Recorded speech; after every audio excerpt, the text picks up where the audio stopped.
One day I went swimming with my friends at Ocean City Beach. It was a warm summer day and the sun shimmered brightly over the clear blue water.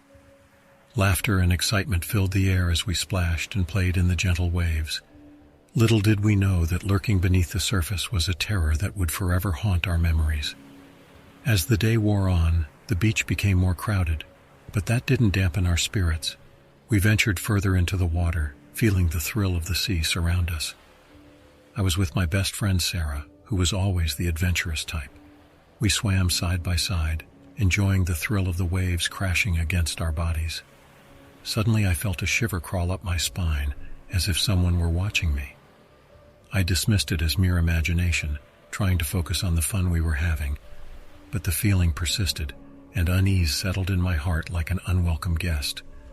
Just as I was about to suggest taking a break, I heard a distant scream. I turned my head to see what was happening, and that's when I saw it. A dark, menacing fin cutting through the water, heading straight for us. Panic spread like wildfire among the swimmers as they scrambled to get back to shore. The lifeguards immediately blew their whistles, signaling everyone to evacuate the water.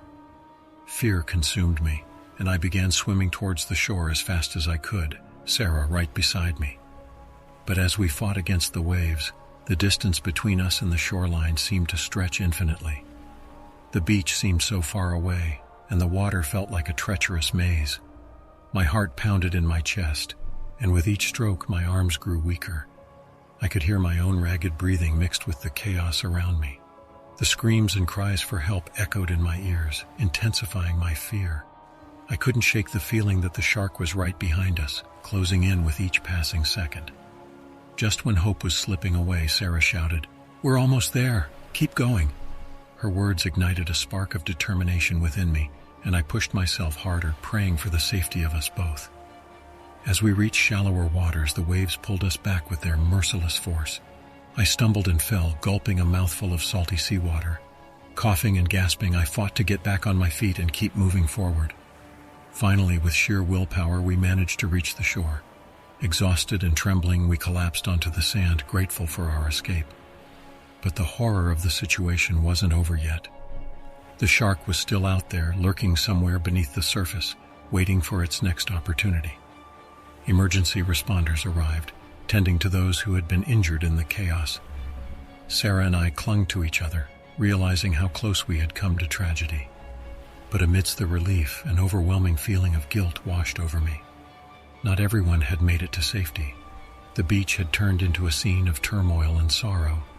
The news of the shark attack spread like wildfire, and the once joyous beach now bore the shadow of a relentless predator.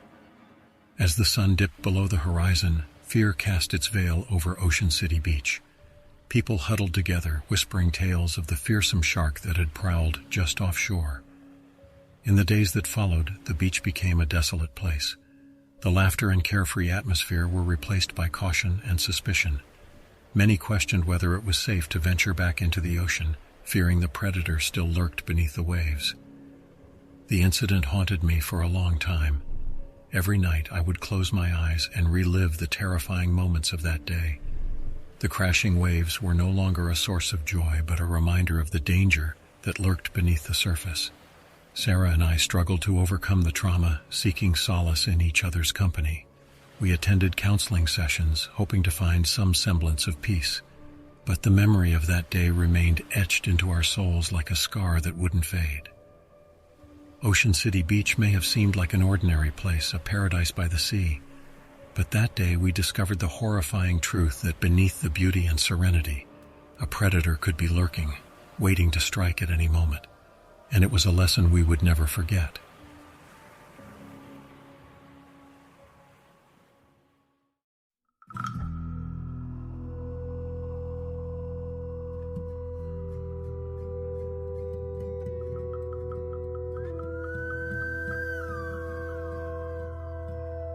On a sweltering summer day, with the sun blazing high in the sky, Mike and John decided to venture into a remote swamp to escape the heat and indulge in some adventure.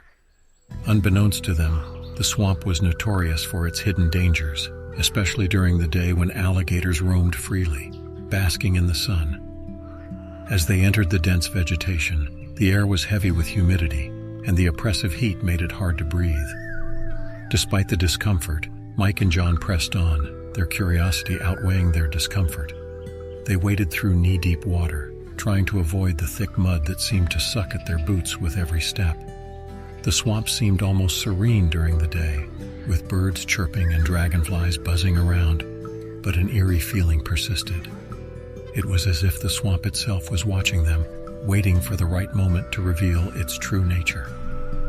Mike led the way, his eyes scanning the surroundings for any signs of wildlife. John followed closely behind, snapping pictures of the unique flora and fauna they encountered. Little did they know that their presence had not gone unnoticed. As they ventured deeper into the swamp, they failed to notice the faint ripple that appeared behind them. An alligator, lurking just below the surface, had taken an interest in the two intruders. It had grown accustomed to human presence in its territory, but today something was different. The swamp was exceptionally hot, and hunger gnawed at the creature's gut. Without warning, as John stepped onto a partially submerged log, he lost his footing and stumbled. In an instant, the alligator seized the opportunity, its powerful jaws snapping shut around John's foot. A bone-chilling scream filled the air as John writhed in agony, feeling the alligator's teeth sinking into his flesh. Mike's heart pounded, and adrenaline surged through his veins as he rushed to help his friend. He grabbed a sturdy branch lying nearby and swung it at the alligator, desperate to free John from its deadly grip. The creature, startled by the attack, released its hold and slithered back into the water, its yellow eyes fixed on its injured prey. As Mike pulled John to safety, terror and shock filled their eyes. John's foot was mangled, blood flowing freely into the water. Panic set in as they realized they were miles away from any help, trapped in the unforgiving wilderness of the swamp. With great difficulty, they managed to build a makeshift stretcher using branches in their shirts, attempting to keep John's foot elevated and to staunch the bleeding. The pain was excruciating, but they knew they had to keep moving if they wanted to survive. Every step felt like an eternity as they struggled to find their way back through the labyrinth of the swamp. The once inviting environment now seemed like a nightmarish maze, taunting them with its cruel obstacles. The heat bore down on them relentlessly, and exhaustion threatened to overcome them. Despite their best efforts, the swamp seemed to stretch on endlessly, with no sign of civilization in sight. Just as hope seemed to wane, they heard the distant sound of a motorboat engine. Summoning their remaining strength, they pushed forward until they stumbled upon a narrow waterway. A group of local fishermen noticed their distress and rushed to their aid. The fishermen carried John onto their boat and raced back to shore, where an ambulance was waiting. Mike and John were taken to the nearest hospital, where John received urgent medical attention. Though he survived the ordeal, the memory of that day haunted them both. From then on, they heeded the warnings of the swamp and respected the wild places that harbored dangers beyond imagination. The alligator, now a distant memory, continued to roam the swamp, a silent sentinel of the untamed wilderness, waiting for its next unsuspecting victim. And the swamp, a place of beauty and terror, remained a testament to the thin line that separated life from the lurking darkness.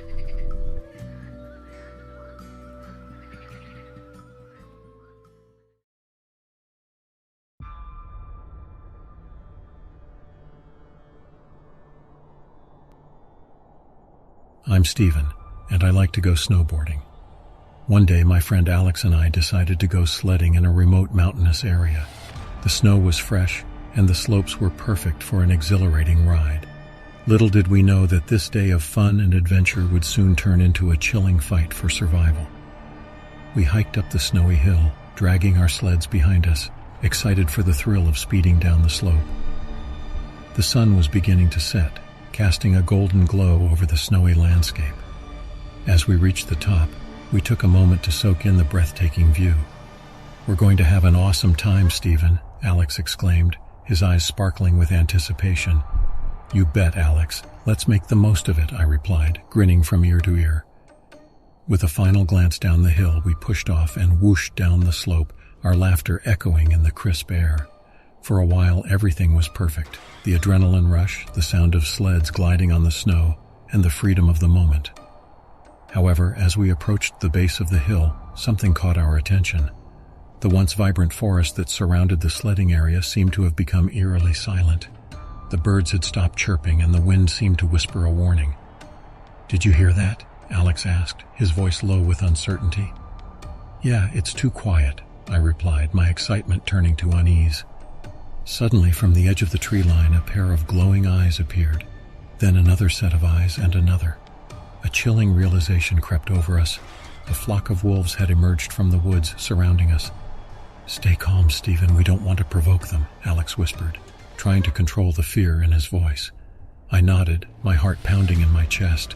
We had heard stories of wolves in the area, but encountering a pack of them was a nightmare come true. We slowly backed away, our eyes locked on the predators that encircled us. The wolves maintained a tense silence, observing us with unwavering focus. Panic welled up inside me, but I knew that panicking would only worsen the situation. We needed to stay composed and find a way out. "We have to make ourselves look big," I suggested, recalling something I had read about dealing with wild animals. We raised our sleds above our heads, trying to appear as large as possible. The wolves seemed to pause for a moment, considering our actions. However, their predatory instincts soon took over, and they began to inch closer, their eyes never leaving us. "What do we do now?" Alex asked, his voice trembling. "Back to back, slowly walk towards the tree line," I instructed, hoping that reaching the safety of the forest might deter the wolves. As we moved together, our sleds still held high. The wolves followed, maintaining a cautious distance.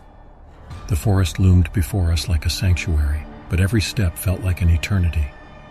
We could almost feel the wolves' breath on our backs. Suddenly, one of the wolves lunged forward, and instinctively we swung our sleds towards it, causing it to retreat momentarily. But the others only grew bolder, their predatory instincts overriding any fear of the strange creatures before them.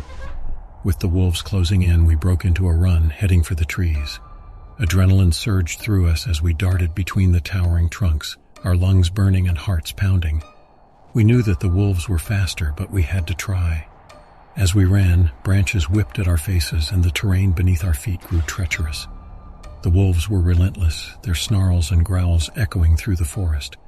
We could feel their hot breath on our heels driving us forward.